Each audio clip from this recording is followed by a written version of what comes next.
અત્યારે વરસાદનો માહોલ છે. ભર ઉનાળે અત્યારે એવું લાગી રહ્યું છે કે જાણે ચોમાસું જ હોય. ઘરેથી ઓફિસ આવવા માટે નીકળી ત્યારે પણ વાતાવરણમાં પલટો હતો. અત્યારે ગરમીની સિઝન છે. ક્યારેય મે મહિનામાં આવી રીતે કમોસમી વરસાદ નથી પડતો હતો, પરંતુ આ વખતે જે વરસાદ પડી રહ્યો છે તે ખેડૂતોની કમર તોડી રહ્યો છે.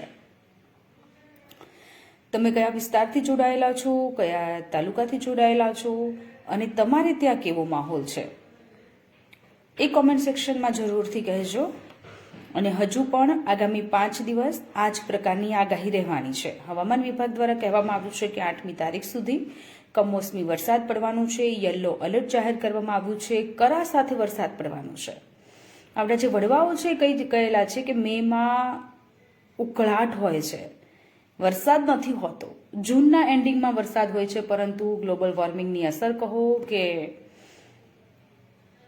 કુદરતને કહો, પરંતુ આ વખતે મેની શરૂઆતમાં આ જે વરસાદ છે તેના કારણે બેવડી ઋતુના કારણે લોકો પણ બીમાર પડી રહ્યા છે. તો ફટાફટથી તમને અપડેટ આપી દઉં કે ક્યાં કેવો માહોલ છે અને એ પહેલા કે કયા પ્રકારની આગાહી છે. સૌથી પહેલા આપણે આગાહીની વાત કરીએ અને ત્યારબાદ આપણે વાત કરીશું કે કયા જિલ્લામાં કેવો વરસાદ પડ્યો છે અને ખેડૂતોની શું સ્થિતિ છે. તો સૌરાષ્ટ્રમાં, કચ્છ, ઉત્તર ગુજરાતમાં પણ વરસાદની આગાહી છે. વરસાદનું ઓરેન્જ એલર્ટ આપવામાં આવ્યું છે. પવન અને બરફના કરા સાથે વરસાદ પડી રહ્યો છે. ઘણી બધી જગ્યાએ પડી પણ ચૂક્યો છે. પવનની ગતિ 50 થી 60 કિલોમીટર પ્રતિ કલાકની રહેલી છે. અમદાવાદની વાત કરીએ તો અમદાવાદમાં મહત્તમ તાપમાન 39 ડિગ્રી જેટલું આજના દિવસે રહ્યું છે અને 8 મે સુધી આ જ પ્રકારનું એટમોસ્ફિયર રહેવાનું છે. 3 દિવસ બાદ હજુ પણ અતિ ભારે વરસાદની આગાહી છે. વીજળીના કડાકા સાથે વરસાદ પડશે અને તમને એવું જ લાગશે કે અત્યારે ચોમાસું ચાલી રહ્યું છે, પરંતુ એ ચોમાસું નથી, ઉનાળું છે અને ઉનાળામાં આ કમોસમી વરસાદ પડી રહ્યો છે. 6ઠી અને 7મી મે 80 કિલોમીટરની ઝડપે પવન ફૂંકાવાનો છે. તો કચ્છમાં ઓરેન્જ એલર્ટ આપવામાં આવ્યું છે. બનાસકાંઠામાં પણ ઓરેન્જ એલર્ટ આપવામાં આવ્યું છે. સાબરકાંઠા, પંચમહાલ, પાટણમાં ઓરેન્જ એલર્ટ છે અને આગામી 5 દિવસમાં હજુ પણ તાપમાનમાં ઘટાડો થવાનો છે. સાયક્લોનિક સર્ક્યુલેશન સક્રિય થતા આ વરસાદની આગાહી કરવામાં આવી છે. સ્વાભાવિક રીતે વરસાદ પડે એટલે ખેડૂતોને નુકસાન થાય, ઉનાળુ પાકને નુકસાન થાય છે અને આવી જ ઘટના વિરમગામથી સામે આવી છે.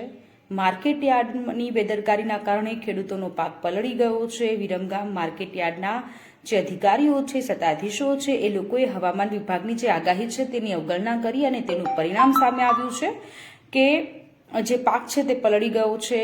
ડાંગર, એરંડા, ઘઉં જેવો પાક પલળી ગયો છે. 20,000 મણ ડાંગર, 5,000 મણ એરંડા પલળી ગયા છે.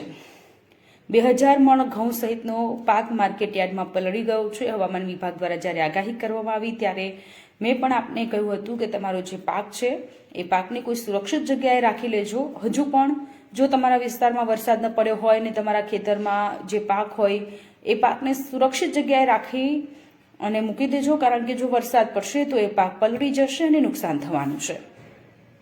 ગાંધીનગરના માણસામાં પણ વરસાદ પડ્યો છે. ત્યાં પણ નુકસાન થયું છે. માણસાના ગુનમાં ગામનો પ્રવેશ દ્વાર તૂટી પડ્યો છે અને ભારે પવન આવ્યો, જોરદાર વરસાદ પડ્યો અને એ વરસાદને કારણે પ્રવેશ દ્વાર તૂટી ગયો છે. માણસા તાલુકાના લોદરા અજોલમાં વરસાદ પડ્યો. કુવાદરા સહિતના ગ્રામ્ય પંથકમાં વરસાદ પડ્યો છે અને ઘણા બધા એવા ગામો છે કે જ્યાં વીજ પુરવઠો પણ ઠપ થઈ ગયેલો છે. ઘણા બધા ઘરોમાં અત્યારે વીજળી નથી, લાઇટો બંધ થઈ ગઈ છે. ત્યારે તંત્ર દ્વારા યુજીવીસીએલ અને પીજીવીસીએલ દ્વારા લાઇટો ફરીથી, વીજ પુરવઠો ફરીથી કાર્યરત કરવામાં આવે તે પ્રકારનું આયોજન કરવામાં આવ્યું છે. ભિલોડા યાર્ડમાં પણ ખુલ્લામાં રાખેલો પાક પલળી ગયો છે.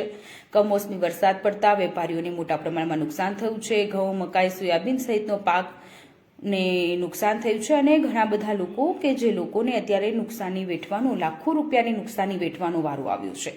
તાડપત્રીથી પાકને બચાવવા માટે વેપારીઓએ પ્રયત્ન કર્યો, પરંતુ ઘણો ખરો પાક કે જે પલળી ગયેલો છે અને વેપારીઓને નુકસાન થયેલું છે. અરવલ્લીના ભિલોડામાં પણ આ જ પરિસ્થિતિ છે. પાકને નુકસાન થયું છે. આખા દિવસના સમાચારમાં આ જ પ્રકારનું રહેલું છે કે ઘણા બધા ખેડૂતોને અત્યારે નુકસાની સહન કરવાનો વારો આવેલો છે, કારણ કે કદાચ એ લોકોને કોઈ જાણકારી નહીં હોય કે વરસાદ પડવાનો છે, અથવા તો એ જાણકારીની અવગણના કરેલી છે, માર્કેટ યાર્ડના અધિકારીઓએ અવગણના કરેલી છે અને તેનું પરિણામ કે જે વરસાદ પડ્યો અને પાકને મોટા પ્રમાણમાં નુકસાન થયું છે. સેમ એઝ ઇટ ઇઝ બનાસકાંઠામાં પણ ભારે પવન સાથે વરસાદ પડ્યો છે. કમોસમી વરસાદ પડ્યો. ઇકબાલગઢમાં કમોસમી વરસાદ, કરા પણ પડેલા છે. ઘણી બધી જગ્યાએ કરા પડેલા છે અને બાગાયતી ખેતીને પણ નુકસાન થયું છે. બાજરીના પાકને પણ નુકસાન થયેલું છે. પાલનપુરમાં પણ આ સ્થિતિ છે. સૌરાષ્ટ્રમાં પણ આ સ્થિતિ છે. મહા મહેનતે ખેડૂતોએ જે પાક તૈયાર કરેલો હતો, વરસાદ આવ્યો અને એ પાક પર પાણી ફેરવાઈ ગયું છે. અમદાવાદના માંડવ, દેન્ત્રોદ સહિતના ગ્રામ્ય વિસ્તારોમાં ખેતી પાકમાં નુકસાન થયું. ગાંધીનગરમાં પણ ખેતી પાકમાં નુકસાન થયું છે. પાંથાવાડના માર્કેટયાર્ડમાં ખુલ્લામાં પડેલો માલ પલળી ગયો છે. કીધું હતું છતાં પણ અધિકારીઓની આ બેદરકારીના કારણે માલ પલળી ગયો છે. વરસાદની આગાહી હોવા છતાં પણ સત્તાધીશો દ્વારા, પ્રશાસન દ્વારા કોઈ જ પ્રકારની કાર્યવાહી કરવામાં, કોઈ જ પ્રકારના પગલાં લેવામાં ન આવ્યા અને જેનું પરિણામ ભોગવવું પડી રહ્યું છે.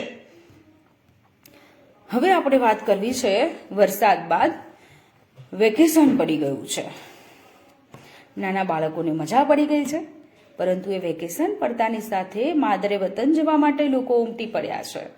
સુરતના ઉધના રેલવે સ્ટેશન પર મોટી સંખ્યામાં લોકો પોતાના ઘરે જવા માટે રેલવે સ્ટેશન પર આવી પહોંચ્યા. પહેલા આપણે 5-5, 6-6, 7-7, 10-10 કિલોમીટર સુધીની લાંબી લાંબી લાઈનો જોઈ હતી, છતાં પણ ટિકિટ મળી નહોતી અને લોકો વિલા મોઢે પરત ફર્યા હતા.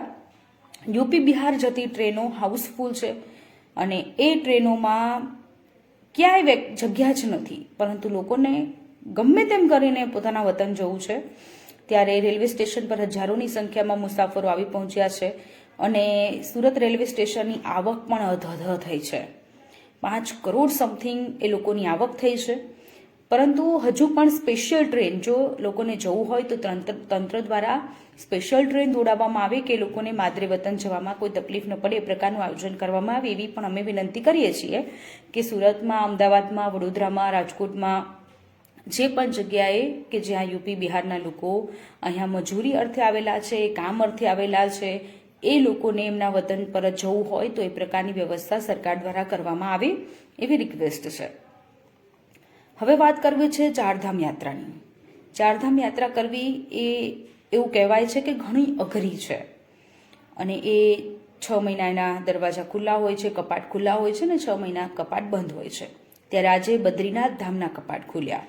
સવારે 6 વાગ્યાના અરસામાં બદ્રીનાથ ધામના કપાટ ખુલતા મોટી સંખ્યામાં જે લોકો છે એ લોકો બદ્રીનાથ ધામ પહોંચ્યા, દર્શન કરવા માટે પહોંચ્યા.